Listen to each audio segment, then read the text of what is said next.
이제 납세 의무자 갑니다. 114페이지. 여러분, 취득세는요, 당연히 취득한 사람이 내야 되는 거 아니야? 그죠?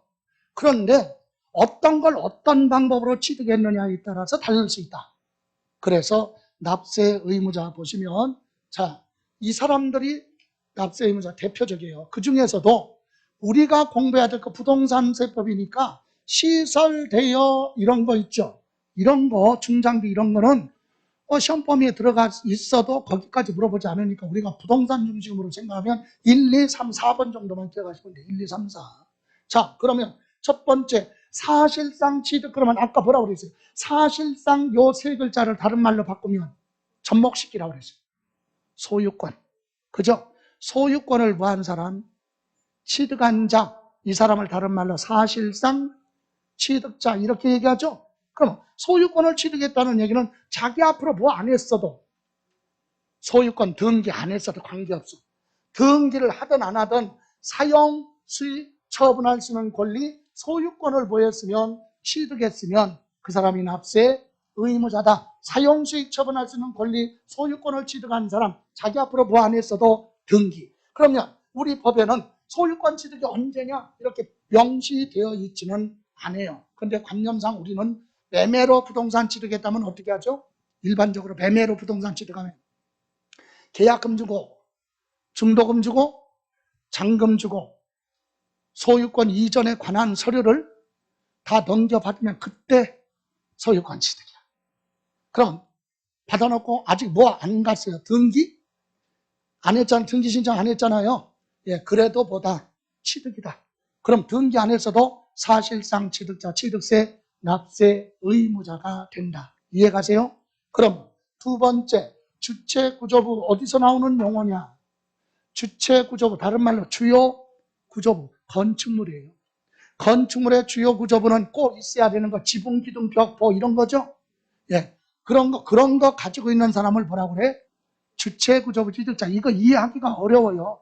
아니, 건축물에 대해서는 여기 건축물 중에 조작 설비, 부대 설비 있죠? 있어도 되고 없어도 되는 이런 시설물을 설치를 했어요. 다른 사람이 설치했어도 취득세는 누가 내라? 주체구조부 취득자. 그럼 주체구조부 취득자는 여러분이 이해할 때 건물주가 내라 이 얘기야. 근데 건물주라고 표현하지 않고 뭐라고 그래요?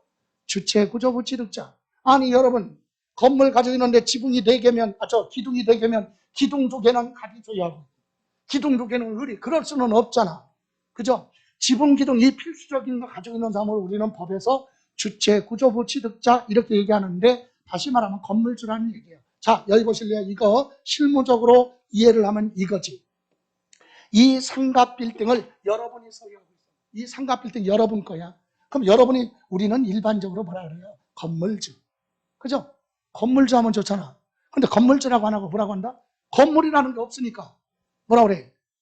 주체구조부 취득자, 건물주예요. 그럼 보세요. 이 상가 건물 여러분 거잖아요, 건물주. 그런데 1층에 임대를 주는데 은행에서 들어온대. 은행 지점이 들어온대.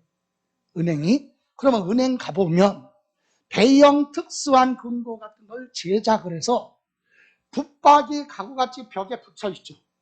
은행 가보면. 예? 이렇게 건축물에 부착이 되는 부대 설비 있죠? 이런 거 취득세 내는 거예요. 건축물에 부착이 되면 엘리베이터 부착하죠? 여러분 엘리베이터 사왔어. 공장에서 엘리베이터 사다가 설치 아직 안 하고 조립 안 해서 사왔어요. 그거 취득세 안 내. 조립해서 건물에 넣어서 부착이 돼서 사용할 때 그때 취득이지. 그래서 대형 특수한 근거 같은 것도 건물에 부착이 되면 그 취득세 내야 되거든요. 자, 그런데 누가 사다 설치했어요? 세입자인 은행이 설치했잖아. 그래도 취득세는 누가 내라? 건물주가 내라 이 얘기야. 주체 구조부 취득자가 취득세 내라. 이해가세요? 건축물에 대해서는 부대 설비를 설치한 사람이 따로 있을지라도 누가 내라? 건물주가 내라 이 얘기입니다. 주체 구조부 취득자. 여러분 여기가 학원이야 9층이. 근데 제가 10층에다가 사업을 해. 무슨 사업? 여러분 수험생들이 많으면 이럴 때 많이 올 건데, 많이 오면 여기서 이제 공부하다가 지치잖아. 그럼 잠시 올라와서 휴식하라고 제가 사업을 하는. 무슨 사업? 도박장. 도박장을 차렸어. 왜? 그럼 건물주하고 계약할 때 도박장은 단속이 심하지. 그러면 도박장에 단속이 오면 탈출구가 있어야 될 거 아니야. 그래서 건물주한테 양해를 구하고 영화를 많이 본 거야. 앞에서 막 두들깁니다. 그러면 뒤쪽에다가 배를 딱 누르면 벽이 갈라진 거야. 거기다가 탈출구를 비상기로 설치해서 특별한 시설물을, 예? 그거 설치하는 순간 뭐 내야 돼? 취득세 내야 돼요. 누가 내야 돼? 세입자가 내는 게 아니라 건물주가 내. 근데 건물주라고 표현하지 않고 뭐라고 한다? 주체, 구조부, 취득자. 이해가세요? 그래서 여기 잠깐 보시면, 여러분 교재 보시면 114페이지 맨 밑에 주체, 구조부, 취득자 있죠? 거기 보시면 뭐라고 했느냐? 건축물 중 조작, 설비, 그 밖에 부대 설비에 속하는 부분으로서 주체, 구조부가 하나가 돼서 건축물로서 효용 가치를 이루고 있는 것에 대해서는 주체, 구조부, 취득자 외의 자가, 그러니까 주체, 구조부, 취득자 말고 다른 사람이 가설한 경우에도 주체, 구조부, 취득자가 함께 취득한 걸로 본다. 여기서 함께 취득한 걸로 본다. 잘못 이해하면 부대 설비 설치한 사람하고 주체, 구조부, 취득자가 같이 함께 취득, 그 뜻이 아니라 주체, 구조부, 취득자가 부대 설비도 같이 취득한 걸로 봐라, 이 얘기야. 이해가세요? 그래서 누가 취득세 내나? 건축물에 대해서는 오로지 한 사람, 누구? 주체, 구조부, 취득자. 건물주죠? 건물주라고 안 하고 뭐라고 한다? 주체, 구조부, 취득자. 이해가십니까? 예. 그리고 이제 여러분 여기 보실래요? 상속인이 취득세 내는 경우 있죠? 당연히 보호받은 거. 어떨 때 상속인이 내? 상속받은 재산이죠? 상속받은 재산은 각자가 상속받은 물건에 대해서 취득세 내라. 상속받은 사람. 그럼 예를 들어서 이 얘기는 뭐냐? 자, 아버지가 돌아가셨는데 갑은 첫째 아들은 아파트 받고 둘째 아들은 상가를 받았으면 둘째는 상가에 대해서 취득세 내면 되고 첫째는 아파트니까 아파트에 대해서 각자가 뭐한 거 취득한 거에 대해서 보내라. 각자가 취득세 내라. 상속인 각자 자기가 받은 재산. 이해가세요? 그런데 좀 이따 확인할 거예요. 기본소. 근데 여러분 지분으로 상속받는 경우 있어요. 이 상가 빌딩을 첫째 아들, 둘째 아들이 공동으로 받았다? 그럼 50% 50%잖아. 그죠? 예. 그럴 때는 자기 뭐만큼, 지분만큼. 이해가세요? 그런데 납세 의무는 한 사람이 아니라 두 사람이 책임져야죠. 그래서 뭐라고 한다? 연대 납세 의무가 있다. 이렇게 얘기합니다. 그래서 여러분 교재 6번 보실래요? 6번 상속인. 상속 가로 열고 사망한 사람 피상속인이 상속인한테 한 뭐 유증. 유증이 뭐죠? 유언이죠. 내가 죽으면 누구한테 줘? 그거 포괄유증 신탁재산 상속으로 포함한다. 이 얘기는 신탁법에 내가 재산 관리를 맡겨놓고 내가 죽으면 신탁재산도 내가 남겨둔 상속재산이야. 이해가세요? 자, 이런 재산을 상속받은 상속인 각자가 상속받은 취득 물건을 각각 취득한 걸로 봅니다. 그래서 각각 취득세 내는데 다만 두 번째 줄 가로 안에 뭐라고 그랬어요? 끝에 두 번째 줄 끝에 가로 안에 지분으로 취득하는 경우 그랬죠? 이 얘기는 공동으로 상속받았다는 얘기야. 한 사람이 다 받은 게 아니라 비율로 받았다. 이게 지분으로 받은 거죠. 그런 경우는 자기 뭐만큼 지분만큼 납세 의무를 진다. 그래서 이런 경우를 끝에 뭐라고 한다. 네 번째 줄 이때는 연대 납세 의무가 있다. 이렇게 얘기하는 거예요. 그럼 이제 정리합니다. 여기 보세요. 상속받은 재산에 대해서는 연대 납세 의무자다. 그럼 안 되지. 상속인이 각각 납세 의무가 있다. 다만 지분으로 상속받았다. 공동으로 상속받았다. 그럴 때만 연대 납세 의무가 있다. 이렇게 얘기합니다. 이해가세요? 자, 다음 여기 보세요. 주택조합에 뭐라고 그랬어요? 조합원용 부동산. 여기 보실래요? 이게 무슨 뜻이냐? 주택조합 있죠? 자, 주택 재건축조합이든 지역주택이든 간에 조합원용 부동산 취득은 누가 취득세 내라? 조합원. 여기 보실래요? 이거지. 여기가요. 주택이 오래됐어. 그래서 주거 환경이 아주 열악해. 비가 오면 새고 난리가 나. 이걸 보수를 하려고 하는데 법률에 따라 재개발, 재건축 지역으로 고시가 되고 느끼면 수리도 못하네. 그죠?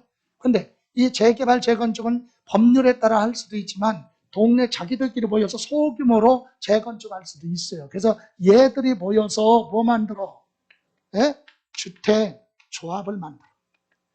주택조합을 만들어요. 그리고 이 부동산을 누구 앞으로? 예? 조합 앞으로. 소유권 무슨 등기? 얘들 주택을 여기로 등기한다가 조합 앞으로.